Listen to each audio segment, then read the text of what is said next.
Hello everyone, my name is Ziamaro and welcome to Battlerite Sage. Today's the patch day. Prehistoric items are now available. There's a bunch of skins and stuff. The developers put out a video that showcases some of these with a kind of tongue-in-cheek little trailer for everything. There are 2 Triceratops mounts that you can get by playing 25 or 65 matches in Casual League or Battlegrounds, and a bunch of caveman style skins. This is all exciting and stuff, but what I'm really interested in is the patch changes. So there's a few quality of life changes. You now can favorite your friends, so you can sort them to the top of your friends list, which is great if you've got a big friends list. You now get notifications when your friends reach level 10 or 20 on a champion, or they reach a new league, or they post something on the Odeum, which is great because I think we need more attention brought to the Odeum. It's kind of hidden away and it's such a great feature. And speaking of the Odeum, I haven't seen this in the patch notes, but you can now see the cursor, which you couldn't before. So when you're watching something back on the Odeum,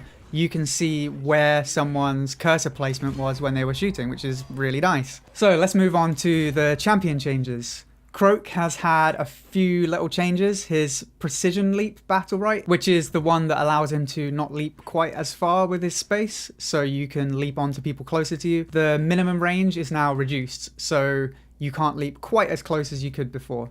And they've also changed his twin strike Battlerite to triple strike. It still adds the same damage overall, but over 3 hits instead of 2, so his burst has been reduced a little bit. There's a few bug fixes on Destiny. I can't for the life of me find an example of it happening, but it's happened so many times to me where you walk through her wall and she's taken the Battlerite that roots you, but if you use other side or something else that would normally get you out of roots, it didn't work. Or even if you were already immaterial, like Shifu, you would still get rooted by it. So that's been fixed. And her Megasphere, which is her R ability, can now go through firewalls and dead roots. So no buffs or nerfs per se, but a few bug fixes that will make things work as you would expect them to work. Moving on to Freya, there's been a little bit of a rework with her. I wouldn't call it a buff or a nerf, but just they've changed the way she works a little bit.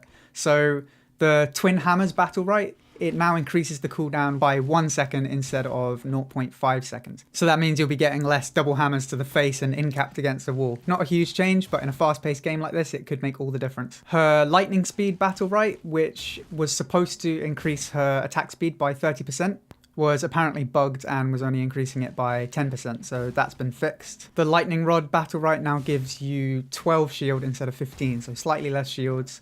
And rolling thunder, which is on the same ability, the leap distance has been decreased a tiny bit. I don't really notice it, but it's been changed.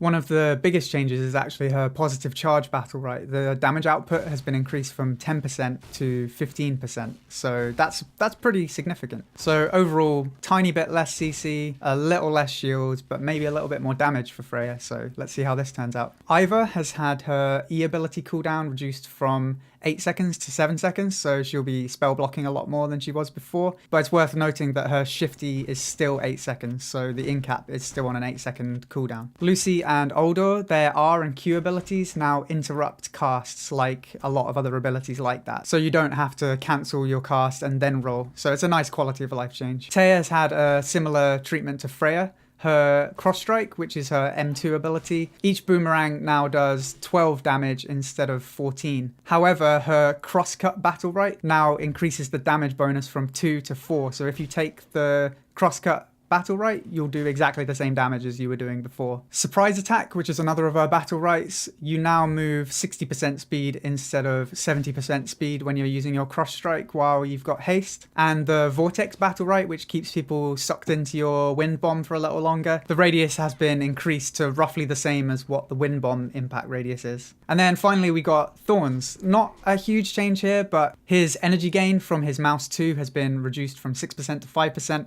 and the range has been reduced from 9.5 to 9. Plus the entangling roots, which is his Q ability, has been reduced from 10 to 9.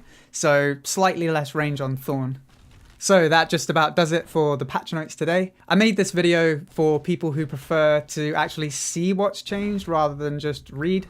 So if you found it useful, let me know in the comments. And if you want to see more stuff like this, then feel free to subscribe. Thanks for watching, and I will see you next time.